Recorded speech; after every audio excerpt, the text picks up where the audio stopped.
And I also forgot like how because I was in ASU housing for 4 years, I forgot how good their Wi-Fi was compared to like Oh, right. normal Wi-Fi. I kind Like of the forgot about that. like the Ethernet there is ridiculous. It's so You can good. connect it to your computer, the Ethernet. Yeah, Oh, yeah, I have a port. It was like 700 or 800 Mbps. It was ridiculous. that's nice. Yeah, but like here it's like 12. Yeah. All right. It seems like it's Welcome working good back. right now. Yeah. Well, what? I said it seems like it's working good right now, though. Yeah, it should be fine. It's just like my room is like the furthest point from the routers, so it's not as good as the rest of it, but Yeah. Yeah. it's good enough. It's good enough. Welcome back, everybody, to another episode of the Sideline. My name is Brishioza. My name's Asher Hire. It's I think it's literally been like 3 months since we have done Yeah. an episode. We were both swamped. End of senior year, both graduated, so we were dealing with that. But we're both out. Both just chilling back in Colorado.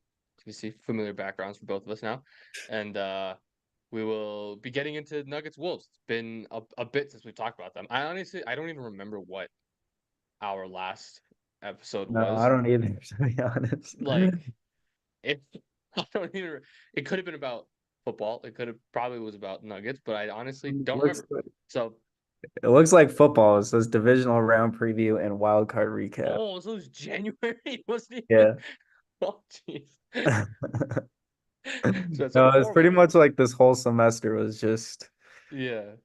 Cronkite news and Yeah, Cronkite news a took bunch up of stuff. literally every ounce of our time Yeah. during the semester. So but we're out of it, and we can get into Nuggets Wolves, which is a roller coaster of emotions for this series. Obviously, the first two games for Denver not good whatsoever. Um, and but they have bounced back like champions do, winning three straight. Game six is tonight. The only game of the day too, which is really cool. It's good. Believe it's ESPN. It should be Mike Breen, meaning if it's the only game of the day.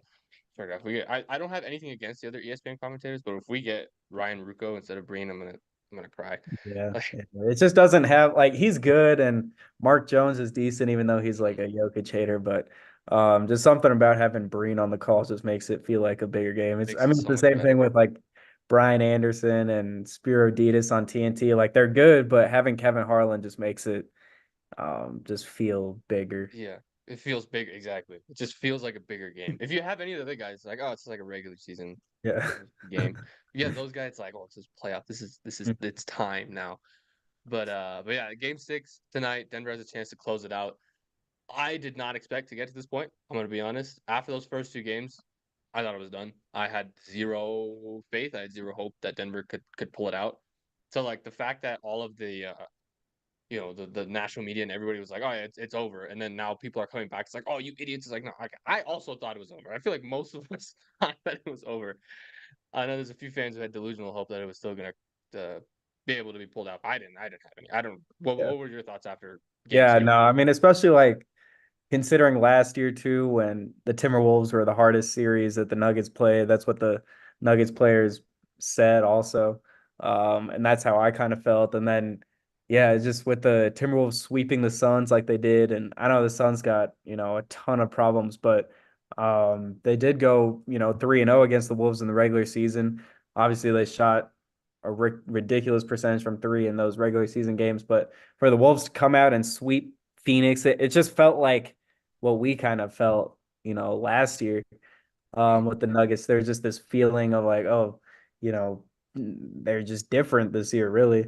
And it looked like Phoenix had the fight. Their other players were stepping up, Naz Reid, Mike Conley hitting these big threes. And then it seemed like, there are issues in the regular season with the clutch offense being a problem. Um, they played really well down the stretch against Phoenix. And then to open it up, two games at home against Denver and to win both of those in convincing fashion. I mean, it's looking like, people were saying that they had the best defense of the past like decade after game two. Mhm. And then Anthony Edwards on his Michael Jordan run. So like, yeah, I did feel after game two that there was no real shot. I was kind of expecting, okay, maybe Denver can win one at Minnesota, but that's still a 3-1 deficit going against that Yeah, defense and going against Edwards. It just seemed like, I mean, it would be really tough to climb back in the series. But it also just goes to show like how long a series truly is. Um, like you can fall down yeah, 2-0, but then come back. And we haven't really even like the first adjustment against Anthony Edwards happened in game five, just the game a couple days ago. Like because you don't want to show all your cards, your adjustment. If they made that trap adjustment and then the scrambling defense, um, you know, in game two, then the Timberwolves probably would have adjusted and um, Edwards would still be playing well, I think. yeah, But see the adjustment in game five, like it does take a few games to feel out the series, and the Nuggets have fought. Obviously the bubble I feel like is the last time where they've overcome this amount of like adversity, I guess. Because the years with Murray injured and Porter injured, there weren't really like expectations, I guess, to actually like win a yeah, championship. So it didn't feel like there was too much pressure. And then obviously last year they just raced through the finals, through the playoffs, and then won the finals. And now this year it feels like um, the bubble year where they were down 3-1 and they just have to fight and claw, and that they've done exactly that. yeah, exactly. I with you on the adversity part too, because it had been a while, 3 full seasons since Denver, especially this core, had experienced that type of like when their backs were truly against the wall. Like you said, when Murray was out, there was no expectations. Like if they lose, like that first round series against Portland, 2021, if they lose that, I mean, who cares, right? You didn't have your second best player. Also, Will Barton was injured. That like they had so many other injuries that series. If they lose that, who cares? The Warriors won. I don't think a single sane person, even Nuggets fans, expected them to even have a chance in that series. So, like, it is insane that it has been that long since Denver has experienced Yeah. adversity like that. But like we said, that's what they do. They are very, very good with their backs against the wall. Game three, I that game three was the turning point for me. The second after game three ended, I was like, they have a chance. Like they're gonna have a shot to win game four and tie the series because the way that they did that and the way that Minnesota reacted after it was so key. Like if they had gone into Minnesota and like barely scratched out a game three win, then you're like, gosh, like you still have to go into game four and they still know that they can beat you and they're still gonna have a ton of confidence. But they did exactly what they did to Denver in Minnesota. So it completely flipped the momentum instantly. And obviously those 3 days off in between, you saw Jamal Murray looked a lot fresher. I thought he probably should have been suspended. Obviously, I'm happy he wasn't. But if he was suspended, I wouldn't have been like, "Oh, NBA hates Nuggets. Oh, what is this?" I mean, he threw stuff on the court. Like, come on, it made sense. And I understand if Minnesota fans are angry at that, but like at the same time, that's not the reason that they're losing. And I think it's really funny to see that like unfold, even with the Yeah, coaching yeah. staff and the players. Like they're complaining about officials, they're complaining about you know other things happening, and it's like that's not why. It's Denver has Yeah, figured it out. yeah. And that's one thing I always appreciate about Malone and the players. Like, just after seeing Chris Finch, like it's twice now. I think it might even be more times, but twice I've seen that he's, criticized parts of the game that aren't really part of the game. He was like, "Oh, the Nuggets are setting all these screens like mostly illegal." Like, there's a little shot Yeah. at the refs, like kind of deflecting the blame. He said that, and then yeah, he said like the itemized receipt thing for Murray, Hmm. showing that like Rudy Gobert's fine only being 25,000 less than Murray's. Um, you know, like he was mad about that. Um, but Malone never really brings up excuses like that. Like he can be mad at the refs in the game, but it seems like always post game Yeah. that he's, you know, talking about Hmm. how the team needs to be playing better instead of like deflecting the blame. And it's just like it feels like that with teams like the Suns, the Lakers. They're always kind of just like deflecting the blame. Um, So I mean, it seems like those types of teams don't really do Yeah, well. and that's part of like I mean I feel like a lot of Nuggets fans as well. We have always kind of been like, no, Malone has to step up for the players in the press conferences and call out the officials and do this and do that. And he's like, not like you can take accountability for what we can take accountability for. Like there's certain things that Denver was legitimately bad. Like I thought game two, the officiating was bad. I thought they allowed Minnesota to get away with a lot. But also at the same time, Denver literally just laid down and took it. Like Yeah. they didn't show any fight. It was like a legitimately embarrassing loss. And like they took full accountability of that. They weren't like, yeah, the refs were just allowing them to do whatever they wanted on the perimeter. We were getting fouled. We were getting no calls. It's like we lost by 30. Like refs are not a 30-point advantage. It's not that big. Um, so I right with you on that. I love the fact that Malone is able to take accountability for that.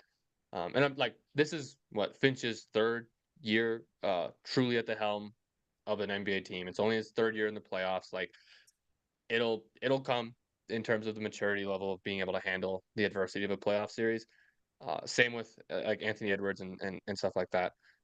Just being able to handle that. But like I want to go into the adjustments that you Yeah. mentioned before for Game Five. I thought Denver did a good job in Minnesota as well. It was specifically with Anthony Edwards because they knew like you stop him going downhill, you're going to bog down a lot of their offense. Because yes, in Denver, their offense was really good. Against Phoenix, it was also really really good, but it was because they just weren't playing it right. And I thought they did a really good job. They weren't trapping as hard as they were in game five. And I think because of Mike Conley being out, they were like, you know what, we're just going to force any other guy to handle the ball except Anthony Edwards and see where it takes us. But in games four, three, and four, they were just showing like Jokic. I thought did such a good job showing his hands and showing his body over the screen. And they were just like, dude, Rudy Gobert can do whatever he wants. Like just literally ignore him on offense and we're just going to show two at Anthony Edwards. Not trap, not hard heads, but just show two when he's coming off of a screen instead of letting him get downhill. That changed everything. I mean, the defensive Denver's defense overall in the series I thought has been good, but specifically games three and four was incredible. Yeah, no, for sure. And it kind of seemed like, you know, moving on from game four after Edwards scored 44 or whatever, then they really started to actually like go out there and trap. And as you said, with Conley out, that I thought that, Monte Morris could have been a better starting option, but Nickeil Alexander Walker did have a good shooting game, but obviously he's not the guy that is gonna, be a great playmaker like Conley is. And obviously Edwards isn't that yet either. In terms of being a great playmaker, and he's most deadly when he's a scorer and when someone else takes on that burden of running the offense. And so when he has to do that, plus he's picking up Jamal Murray, full court. I mean, he's playing really outstanding defense, but you wonder if Yeah, that tires him out absolutely. a little bit on the offensive end. And so I mean, yeah, I think Malone has been spectacular this series with his adjustments and the rotation. Kind of Yeah, eliminating Peyton Watson out of it, but Justin Holiday I thought has been great. Even Reggie Jackson's been good in the series, but yeah, I love how Justin Holiday's getting those minutes, and then Porter has not really been his series at all, and Malone has closed with Christian Brown the past two games, so I thought that was um, you know Malone is doing a great job with that as well. yeah. And I think Porter's done a great like this isn't a series for MPJ specifically because Minnesota is like forcing him out of it. But that opens up Yeah. so much for Jokic too. Like that's the reason why Jokic is doing so well in this series from a scoring standpoint, because the spacing is so huge. They're not helping off of Right. Jamal. They're not going to help off of Porter. Like KCP had a great game in game five, and that's because they were helping off of him because he was the one guy who wasn't going offensively in that lineup. Obviously, we know what Aaron Gordon has been able to do, but like MPJ's that's the I think this is the first time you're really seeing his gravity and his impact in a playoff series without him scoring the ball. I think defensively he's been okay. At like game four and five, he wasn't good. Um, four wasn't bad. He just wasn't like doing anything. Um, but I think game five he was legitimately bad on both offense and defense, and closing over Christian Brown was definitely the right choice for that. But it's because of his like he just is he's not able to get into a rhythm because of how hard they are playing him. And I think in game six, it's going to be key to see how Minnesota attacks Jokic because there's no way they're going to let him go one on one against Rudy again. Or if it's Cat, they can't let that happen. He had what 35 in game 4, 40 in game 5. Like he knows what to do when there's one on one coverage. So they have to double. So MPJ and Jamal are going to have to be ready to score because they really have not been factors. It's been Jokic and Gordon as offensive forces. So I think that's going to be like the biggest key is just getting those guys going. But I think it's a lot of like Malone has done a great job of knowing that that's not it's not their series to score because of how they're attacking them. Right, right. I also wanted to talk about this whole like it seems like there's kind of a debate on whether like oh Jokic is really just, the best player ever and he's unstoppable, or is like Rudy Gobert not like worthy of being a four-time defensive player of the year. And I think it's like completely it's all Jokic. I thought Rudy Gobert has been playing really like amazing this series, especially the first game, and then I thought he was pretty good in the games at the Timberwolves too. And like throughout his career, he's been great. Like since 2020, I think he's got like a plus 12 on off. Um, you know, swing um in the playoffs. It's plus 12.8 in the since 2020 with him Mm. on the floor. And so like he's been good in the playoffs, and I just think Jokic is just completely unstoppable. And I thought his defense, Rudy's defense on Jokic too, hasn't been that bad either. Like the contests are there. It just seems like after the first two games, Jokic finally has that touchback. And even in the Lakers series, I don't think his touch, um, you know, was spectacular. But yeah, these past two games, I don't think it's been Rudy's really fault at all at how No, well Jokic is playing. no, I think like the media has been dogging on Rudy the last couple of Yeah, games because of him not doing that, and like I think one I just don't think like the media really respects Rudy like that. I don't think that a lot of NBA players or a lot it's of been Florida like players really like him. yeah, and I I don't don't really know know. why. I don't either. I mean, the COVID thing, I Mm. guess, is up there, but like yeah, I don't know. And people like always bash on him too since his Utah days about his playoff defense and this and that, as if like the Jazz had any good defenders. Like their defense was good only because of Rudy Gobert. And Mitchell wasn't really a good defender. Yeah, Obviously, Bogdanovich, Clarkson, Conley. I mean, they're not great Joe defenders. So Ingles. it's like, yeah, yeah. No, there um, wasn't that like everyone points to that Clippers series when he was in Utah. Where it's like, dude, he got played off the floor, and it's like, your first off, the Clippers shot like a historic percentage from three over the final three games of that series. Like, there was no chance that Utah had at all, regardless of that. And it wasn't Rudy's. He was forced to guard guards. The reason why yeah, Clippers were playing five out the entire time was because they knew whoever they put on the floor could create dribble penetration and do driving kicks. Because yeah, Rudy's going to be forced to help. Obviously, you're going to stop an open layup as opposed to an open three. Like an open three, it has less of a chance of going in than a wide open layup. You're going to stop the 2 points, right? A guaranteed 2 points, rather than a maybe three. And the Clippers just made every single shot that they took. And like once again, I don't think it's Rudy's fault at all. The media consistently will just dog on him for that. I think it's partly because they don't like Rudy. I think it's partly because they don't know how to properly attribute success to Jokic. yeah, It's happened all the time. It happens with a lot of players as well, but specifically, obviously, we notice it with Jokic because we watch him. But they just don't know how to say that he's a top 15 player of all time. Like they just don't. It can't get through their heads. Like obviously, with what Shaq said during the MVP thing, like why are you saying that? There's no reason to say that. Anything that comes out of Gilbert Arenas' mouth makes me want to just stop being a fan of basketball instantly.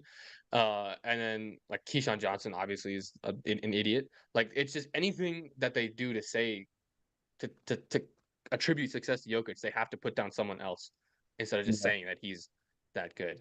And I feel like a lot of like the smaller accounts, like on Twitter and stuff, I feel like the consensus is that yeah, Jokic is elite and there's nothing that anybody in the NBA can do to stop him. Like people were like, "Oh, Rudy, he's a fake defensive player of the year. He can't stop Jokic." And it's like if that's the barometer for a defensive player of the year, no one's gonna win the award. Like literally, no one can win that award if the barometer of success is stopping Jokic in a playoff series because no one has ever been able to do that. Anthony Davis hasn't done it in three playoff series. Anthony Davis hasn't done it. Rudy Gobert in three playoff series has not done it. Bam Adebayo could not do it. Draymond Green could not do it. You were literally seeing the top defenders of this generation, time after time after time, and year after year, consistently fail to do anything against this guy, and yet it's Rudy's fault, and it's only Rudy's fault. It doesn't make any sense. I don't get why it doesn't go through their head. Draymond's been funny, like on TNT, of him being like, "Oh, but I can guard Jokic better than that. Like it's proven." Like, I mean, he had a decent first two games against Yeah, Jokic in the Warriors series, and then game 3, 4, 5, Jokic absolutely dominated Draymond, and that's without Draymond having to worry about the 2-man game with Jamal Murray as well. Like, yeah, yeah. um, I mean, yeah, I don't know what Draymond really was Yeah. talking about there, but Yeah. I mean, um, Draymond also just once again, Draymond just hates Rudy for some reason, so yeah, he's yeah, just dogging on him. He also hates Nurkic, so anything Nurkic does, he dogs on him for that. I don't get it. It doesn't make any sense. But I like this series. Honestly, like this was in my mind. I was thinking like, dang, like Jokic really had a chance this series to cement himself as an all-time great because of this defense that is specifically designed to stop him, and he's failing. Like he was not good through the first two games of the series. And especially after game two with no Gobert, like he had to be aggressive and he had to go score, and he didn't do that at all. And I was like, damn, like this is a huge blow to his legacy because if Denver goes out sad like this with him playing this bad, that's not good. Like not mhm. at all. It would be as if like Dirk after he won the MVP losing in the first, it'd be like similar. Like people would view it as similar to that because of just how media is. Yeah, But the way that he's bounced back, even I think even if Denver loses a series, he's still gonna play great, and they're gonna like you're still gonna know that he is elite. So that's I'm just happy that happened. Like I'm okay with losing to Minnesota because Minnesota is a legit championship contender team, and that once they are specifically built to stop Jokic. But the fact that he has figured it out and is still playing this good is it just shows how insane he is. Like his brain is just not it's different from normal humans. Obviously, every single NBA is different. Player is different from normal humans, but his brain is on another level from NBA players, which is ridiculous. Like it's unbelievable. yeah, it really makes no sense. And I think people were saying that like, oh, he was going to be the next Dirk or whatever, like after going down 0-2, um, because they still discount like the playoff series last year.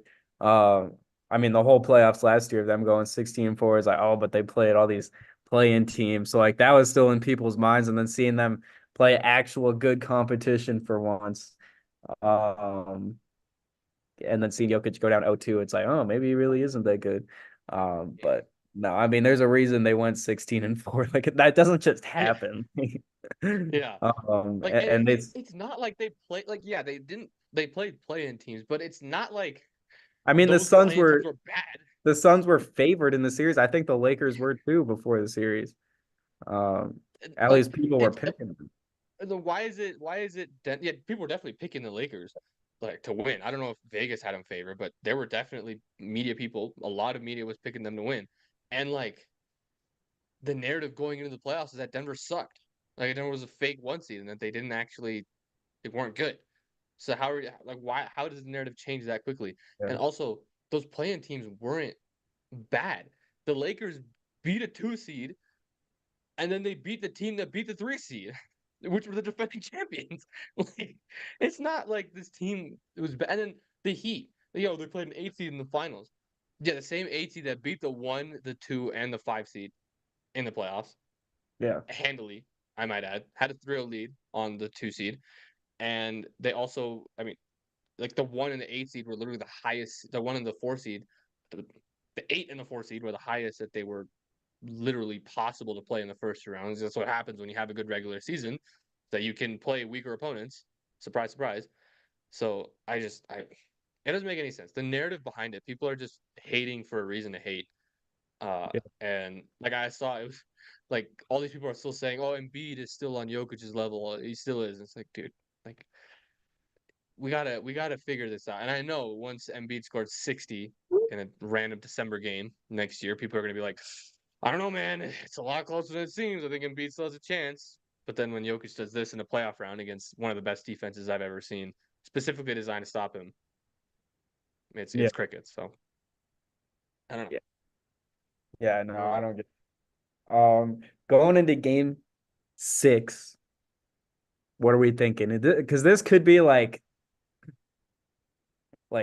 are we thinking game 6 at Phoenix last year, where just like the team just completely, you know, like everything just boils over for the Suns and they get absolutely crushed? Like, is that I can't really see that with the Wolves. I feel like they have more dignity, more pride, and it seems like Anthony Edwards just has more heart, I guess, than Devin Booker. And it doesn't seem like they'll go out sad like that, but you never know. I mean, it seems like mentally, um, the Timberwolves are just, I like, it seems like they don't know how to beat the Nuggets right now, at Mhm. all. And Anthony Edwards seems a little bit more defeated. I know he was trash talking Murray after game 4, um, for whatever reason, but again, game 5, I I mean, look kind of tired. And then post game wise too, he was just like, I just laugh. Like, I don't know what we can do about Jokic. So it seems like mentally Yeah. maybe they're defeated a little bit, but I just can't see him like rolling over, and the Nuggets blowing them out. But um, I don't know. What do you think? Because you never know.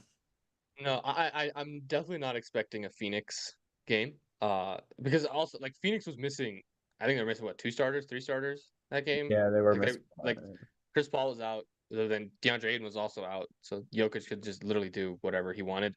Um, Obviously that's not going to happen. Mike Conley, it's already said that he's going to play. He's not even a game time decision. Like he's giving it a go. Um, so they're going to be.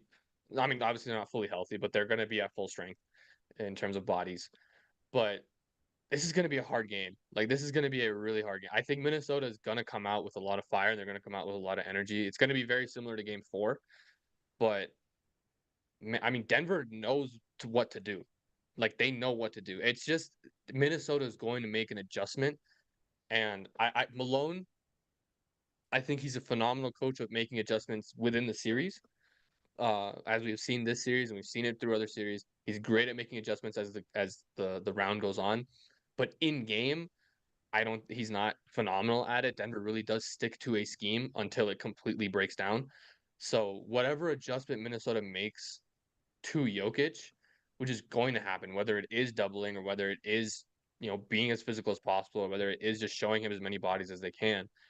I don't know what Denver is going to do to that, and that's where I'm a little worried because I think defensively they know what to do. I don't think defense has never been the issue against Minnesota. If Anthony Edwards goes off, he goes off. You just have to make sure no one else does, and I think they have done a good job at that. Like the reason they lost game 1 was because Karl-Anthony Towns had an incredible game as alongside Anthony Edwards. But game 4, Cat they were able to hold him in check. Jokic had a great game, but alongside him, so did Aaron Gordon, and that's why they won. So if they're able to hold Cat in check, I don't think Cat's healthy at all. The way that he was walking off of the court for Game 5, he looked bad. Yeah. So if he's not at full strength as well, just contain Anthony Edwards as much as you can, force someone else to beat you, and I think they'll be in a good spot. But it's just whatever adjustment Minnesota makes to Jokic is where I'm watching because you're going to see it very early. The first touch Jokic has, you're going to see that adjustment because they're not going to allow him to get into a scoring rhythm whatsoever. Yeah. Yeah, I agree. I wonder what I mean, Minnesota's been kind of pressuring the ball, Mhm. like bringing that up the court, whether it's Murray, and then we saw Gordon take it up and Jokic take it up, and they're still pressuring everybody. I wonder if like, an adjustment could just be to, because it seems like the Nuggets have kind of figured that out, whether it's Murray just blowing right by, because it seems like his calf is better. Like we saw that happen at the Timberwolves where he just blew by McDaniels, just Yeah, yeah. scored for a layup. I wonder if like the Timberwolves drop back a little bit, um,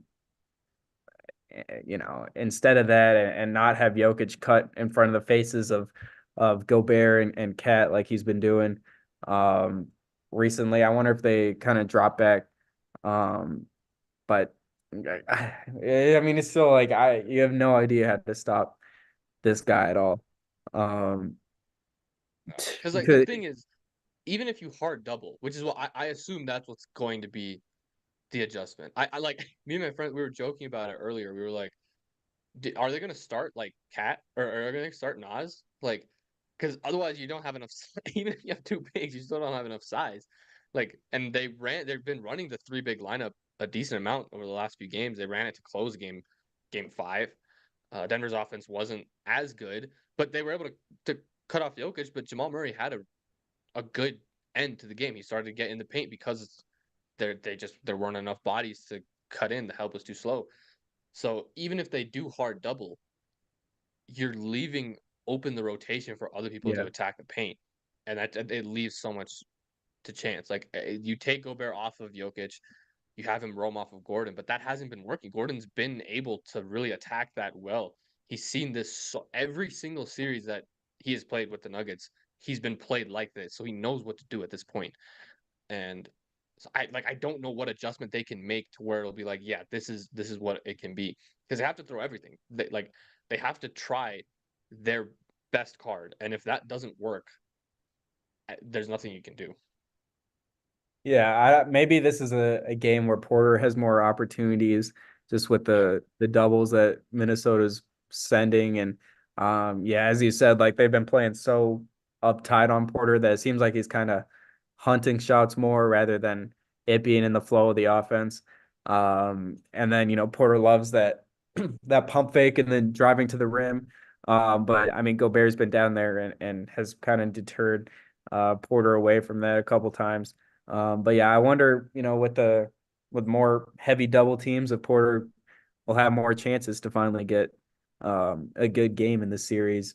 As you said, we saw that with KCP last game, so maybe it'll be Porter's game tonight.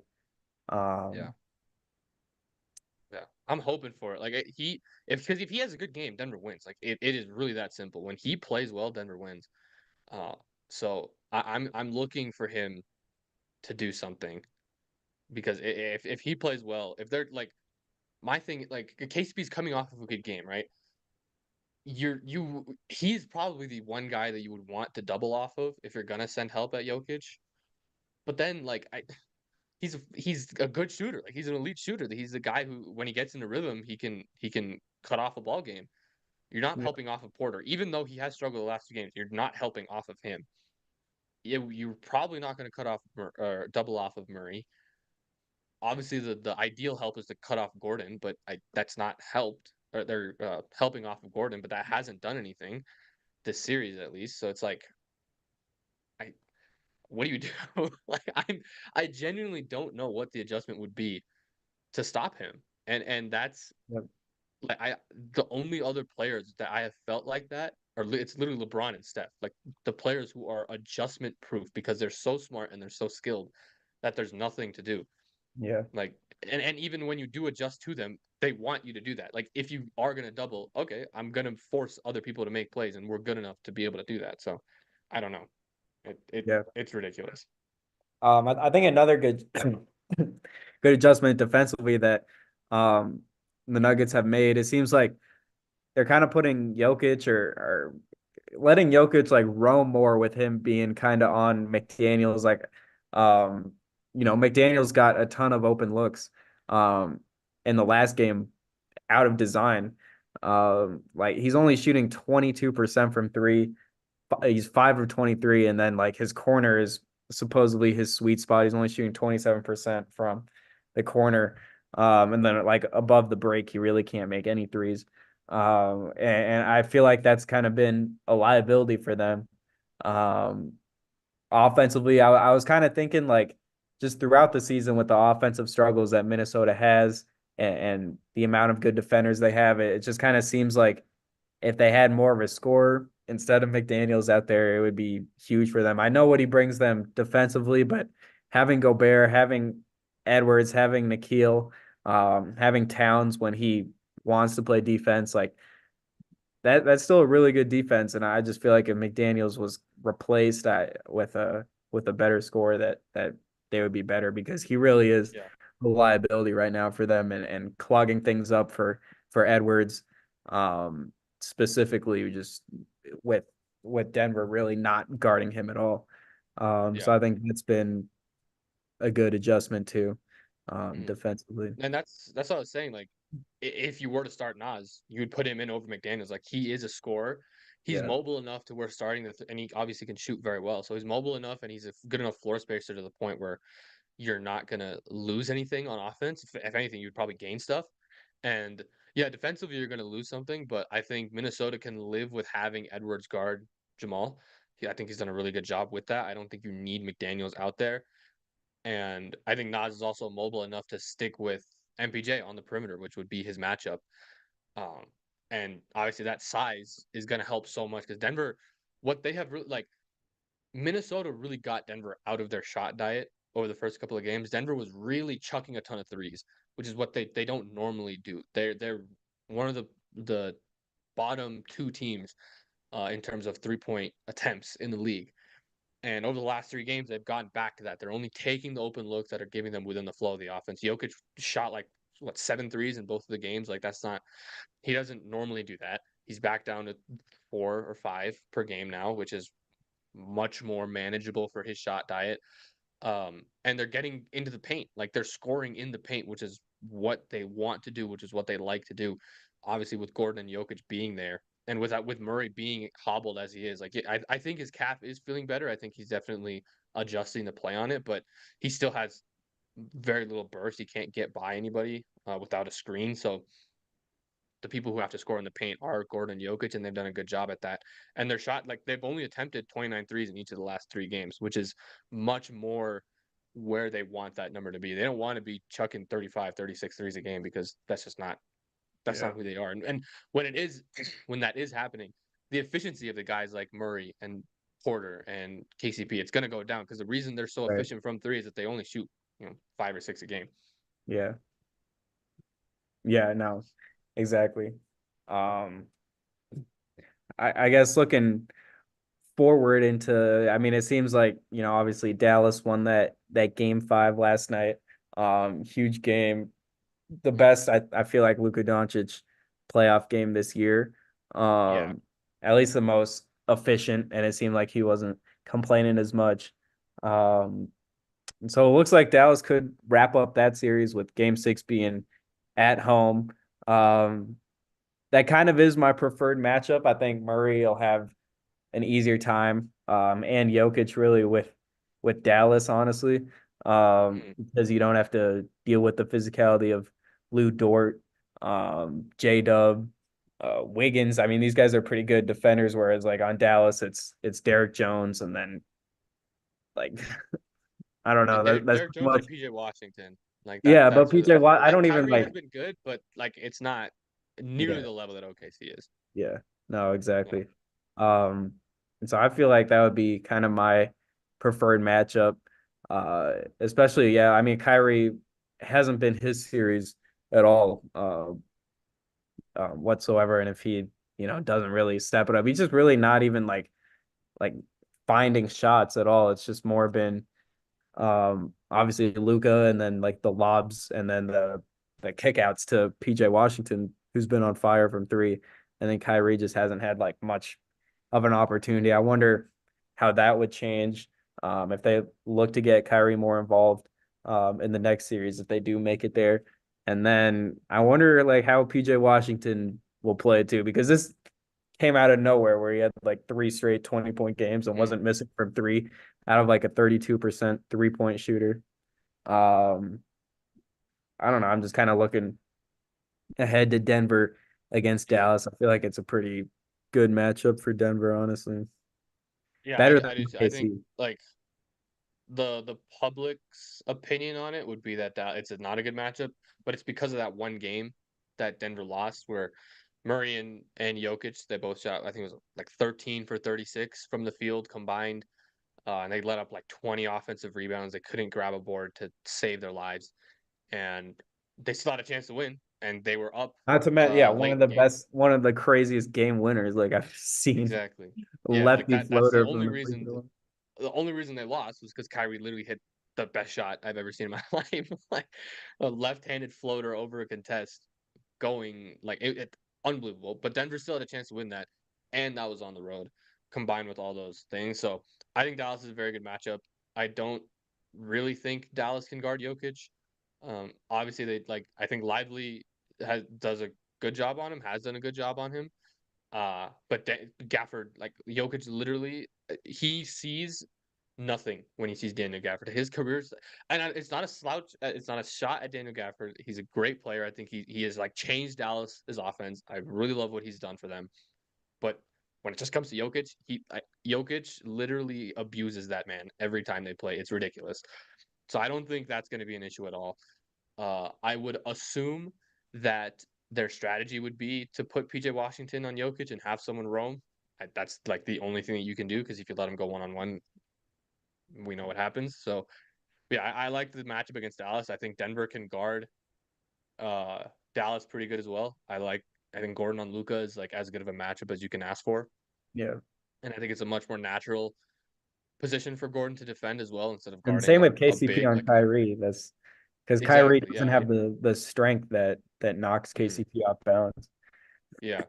That's the one issue that KCP has had with Ant. Like he's so strong and bulky that he can barrel through you.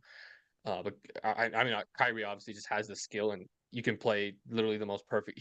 Kyrie has the most shots that I've seen where you can play like as perfect defense as humanly possible, and it just will not matter. Still Like it doesn't. is ridiculous.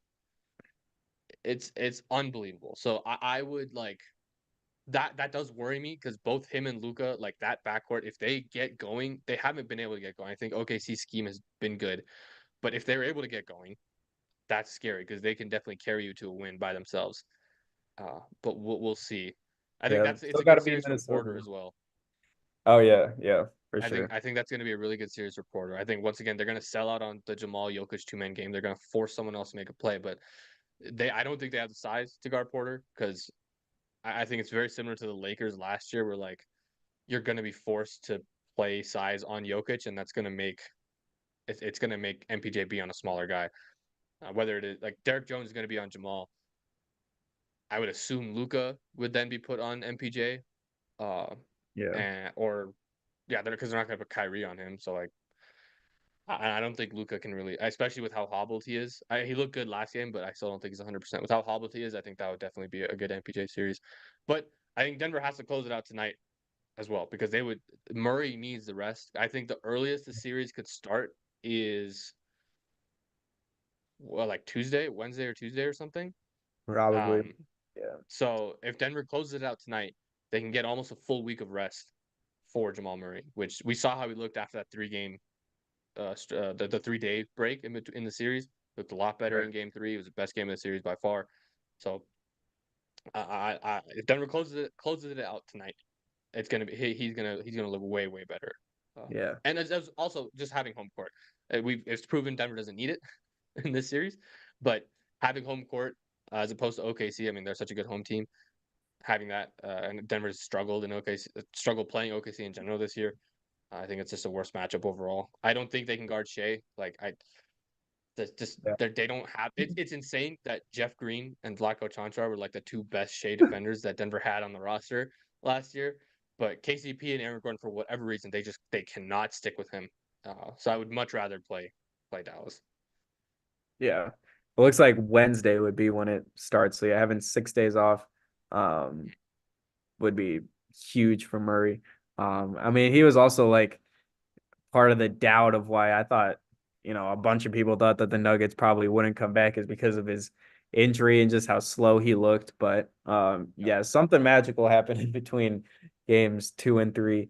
Um, and now the Nuggets just look unbeatable. It feels like someone finally woke them up this season. It's like they're just kind of rolling, sleepwalking through the Lakers, Yeah. sleepwalk sleepwalking through these first two games. I wonder if it's because they beat these teams last year, if they just had this like just like cocky confidence that they would beat both of them again because it happened easily last year.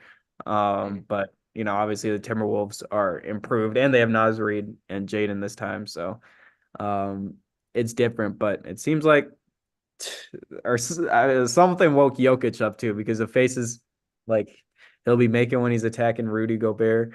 Um, I haven't seen there was one play too when he was on fire, I remember.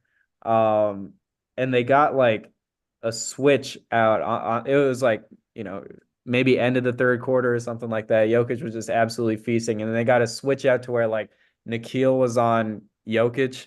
And Murray tried to do like try to pass it to Jokic in the post, but then Nikhil got his hand on it and then like went off of Jokic's foot and then out of bounds. And like I saw Jokic and he was so frustrated. Like that was one of the most frustrated like times I've seen him after a turnover, not after a foul call. But when that pass didn't get through, like he was basically like raging on the sidelines because like he just wanted to score so bad. Yeah. And something woke him up too. I haven't seen him this aggressive ever.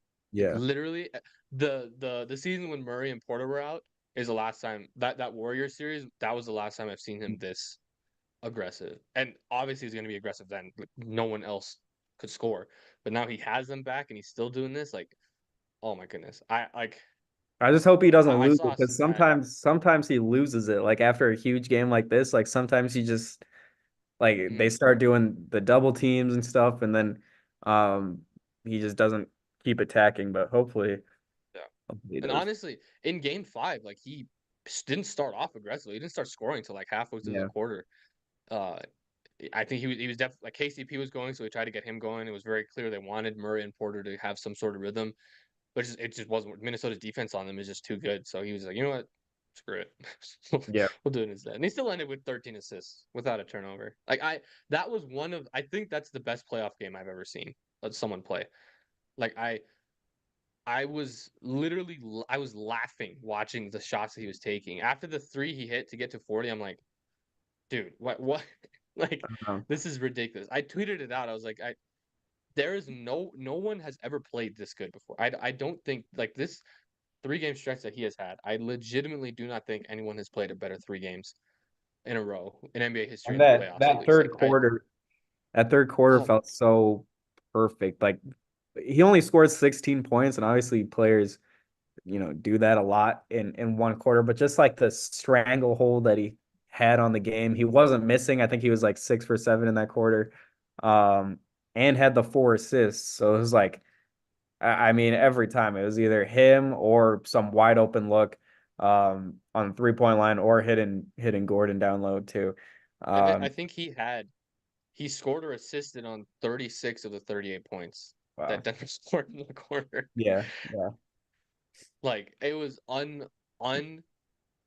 He keeps getting better. It doesn't make any sense. And like people have I have had this like thought in my brain but it's just like you can't say it out loud because it's just ridiculous. But it's like as long as he is healthy and on the court, you're gonna have a chance to win a series. It doesn't matter who is on the other side, you will have a chance to win a series. If he's doing this against this defense that is once again specifically designed to stop him. Like Tim Conley left, and the first moves that he made were to get the guy who has guarded him the best in Gobert. Like statistically, he's one of the better guys who has guarded him, and just to literally build as defensive a team as possible to go straight at Jokic. I remember like last year when the trade was made, not last year, but 2 years ago when the trade was made, I was talking about. I remember we talked about the trade. We were like, I don't get what they're doing. I remember I said I was like, this is similar to the Lakers when they had JaVale and Dwight and AD on the court. It allowed AD to play a much more natural four. This allows Cat to play a much more natural four. It allows them to guard Jokic like this. Like they were gearing up to guard Jokic. And if he's still doing this against them, man, like there's no chance anybody ever, literally ever, can do anything against him. Yep. I agree, man. It is insane. Um, Yeah, and still the discussion around Gobert just feels diminishing towards It Jokic. does. Because it's like LeBron versus like Kawhi, but they're not like treating it like that. They'd be like, "Oh, well, LeBron's just so good, that's why Kawhi can't lock him up." But like this time, it's like the other way around. I'm like, wait, what? I don't know. Doesn't make sense. Well, I guess one prediction for tonight. Who you got? What is the score? Oh, honest, like obviously I want Denver to win. In my heart, I think Denver could win, but my brain is telling me, or actually, my brain is telling me that Denver's winning, but my heart is telling me that Yeah. Minnesota, I think, can pull it off. I think that they have like I don't think they're as mentally weak as Phoenix last year, so I don't think it'll be a blowout. They're gonna throw everything possible at Denver because they don't have a choice. So I think Minnesota wins. Um, and Jokic has another good game, but I don't know. I don't know if Murray will have another good one. I think once again they're going to sell out on him and force him to do something. So I'll go 111, Minnesota keeps their season alive. Yeah, I kind of agree too. I think after these huge Jokic games, maybe um, Minnesota has an adjustment that the Nuggets aren't too ready for. I guess, but even I mean, you still can't stop him. So it's just like I mean, Jokic is like not ready for anything. Um, but yeah, I agree. I don't think the Wolves, lay down like that. I'll say that they I think the Nuggets though are done with being like blown out. And I feel like the Timberwolves are too. Like I hopefully this is kind of the first game that goes to the wire, I guess. I mean, hopefully it's a Nuggets blowout, but like Yeah. um I also do want to see a really close game down the stretch. So I'll say that tonight's the one, like 104 to 106 Wolves. Wolves, yeah. I went like it's not going to be high scoring. None of the games have been high scoring, but Yeah. I agree. I Man, the think it'll defense be in the first half of game 5 by both teams was insane. And then like the Wolves came out in the third quarter and was making everything. mhm. Um but yeah, that low score, it was I forget what the halftime score was, but it was really low in the I don't third know if quarter. Minnesota had over 40 points. I don't think It they did. was 26 plus. No, they have 44 and the Nuggets Oh, had 50. yes. Yeah, 50 and but Minnesota they 44, took but the lead. then Like they forced Denver to call timeouts in the third because they yeah, took the lead. yeah.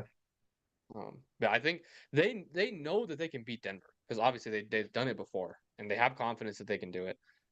It's just like it's going to be hard because now Denver knows that they can win in Minnesota. Like they have at the utmost confidence going into them.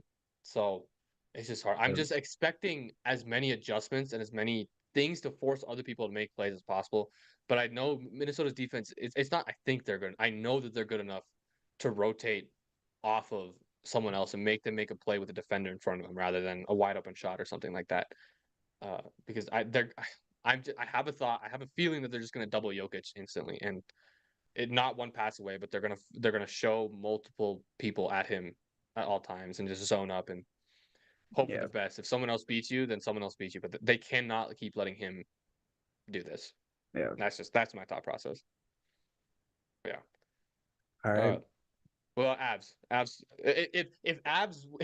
if abs win tomorrow, game 7 will be on Sunday, and if Oh Nuggets yeah. lose tonight, game 7 will be on Sunday. Sheesh. Wait, what if both That'll be teams tough. win?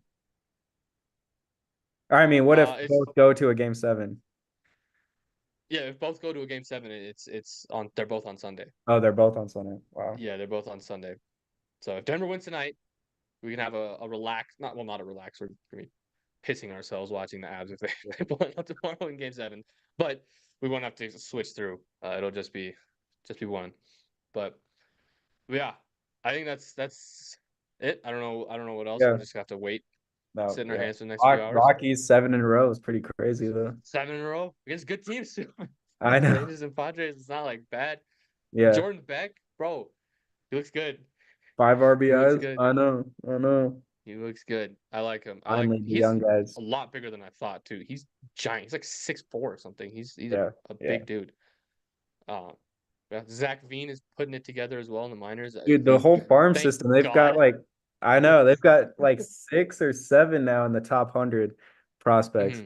Mhm. Um, and yeah, Zach Veen, like finally, bro, he's got over like 1,000 OPS in AA. He looks Yeah. amazing.